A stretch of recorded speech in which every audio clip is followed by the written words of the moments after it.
여러분 안녕하세요. 서평 쓰는 남자입니다. 이번 주도 어김없이 한장 강의로 돌아왔습니다.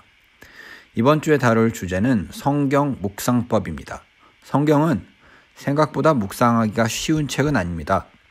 흔히 성경 묵상하실 때 많은 분들이 저지르는 실수에는 두 가지가 있는데요.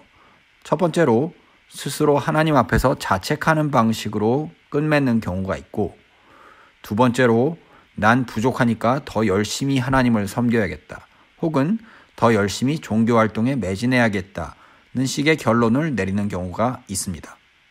좀 더 구체적으로 말하자면 첫 번째 실수의 경우 이 말씀을 읽고 마음이 찔렸다는 식으로 반응하는 게 가장 흔한 경우일 것이고, 두 번째 실수의 경우 하나님을 위해서 나는 이런 일을 해야겠다는 식으로 반응하는 게 가장 흔한 경우일 겁니다. 하지만 이 두 가지 반응은 모두 하나님에 대한 잘못된 이해에 기반하고 있습니다. 첫 번째 실수의 경우 하나님이 우리의 죄를 물으시고 감시하시는 분이라는 생각에서 나온 묵상이고, 두 번째 실수의 경우는 하나님이 우리에게 더 열심히 나를 섬기라고 하시는 분이라는 생각에서 나온 묵상입니다. 이 두 가지 실수가 모두 잘못된 묵상법인 까닭은, 우선 하나님은 우리의 잘못만 묻고 죄책감만 심어주고 끝내시는 분도 아니고, 또한 더 열심히 노력하라고 말씀하시기만 하는 분도 아니기 때문입니다. 첫 번째 실수의 경우 물론 하나님은 우리의 죄를 책망하시는 분이시긴 합니다만, 오직 죄를 책망만 하시는 분은 아니라는 게 그 실수의 핵심입니다. 오히려 하나님이 우리를 말씀을 통해서 만나주실 때에는 책망하실 일이 있다면 반드시 우리 마음에 새로운 희망과 용기를 주시는 책망을 주시는 분이시라는 사실을 첫 번째 실수를 자주 하시는 분들은 기억해야 할 겁니다.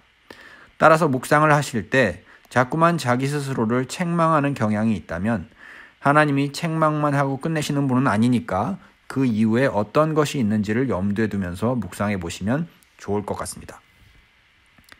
두 번째 실수의 경우 물론 우리가 하나님을 열심히 섬기는 것 자체에 어떤 문제가 있는 것은 아닙니다만, 그런 열심 이전에 하나님은 우리의 내적 동기가 우리 스스로에게 먼저 드러나게 하시는 분입니다.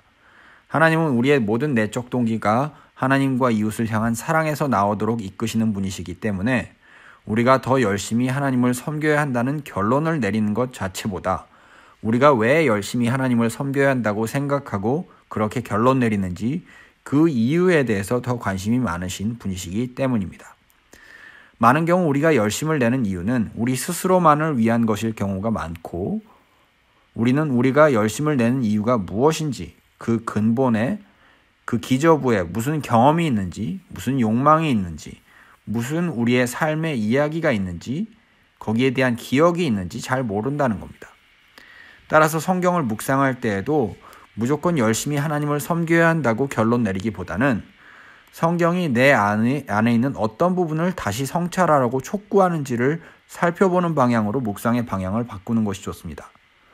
궁극적으로 하나님은 우리에게 당신을 위해서 열심히 노력하라고 말씀하시는 분이 아니라 내가 너희를 얼마나 사랑하는지 깨달으라고 하시는 분이심을 기억해야 할 겁니다. 사랑받아서 나오는 열심과 사랑을 얻기 위해서 열심을 내는 것하고는 아주 차이가 큽니다. 다시 한번 강조하겠습니다. 사랑을 받아서 그에 대한 반응으로 나오는 열심과 사랑을 얻기 위해서 열심을 내는 것은 아주 차이가 큽니다. 중요한 것은 성경 묵상에도 이런 하나님의 품성이 똑같이 적용되어야 한다는 것이지요. 결론적으로 성경을 묵상하실 때에는 본문의 상황 속에서 하나님과 예수님은 어떤 분으로 나타나시는가에 초점을 맞춰서 묵상을 하면 좋을 것 같습니다. 묵상을 잘못하면 계속 우리 스스로를 자책만 하게 되고, 혹은 더 노력해야 한다는 메시지를 스스로에게 주게 되는데, 그렇게 하면 하나님은 우리의 죄를 꾸짖기만 하시는 분, 혹은 더 열심히 하라고 재촉만 하시는 분으로 오해하게 되는 것 같습니다. 하나님이 어떤 분이시고 그게 내 삶에 무슨 뜻인지에 집중해서 성경을 묵상하면 올바른 성경 묵상을 통해서 여러분들의 삶이 더 풍성해지고 더 행복해지는 그런 결과가 성경을 읽는 일만으로 일어날 수 있을 것입니다. 자, 여기까지가 오늘의 한장 강의였고요. 저는 또 다음 주에 뵙겠습니다. 감사합니다.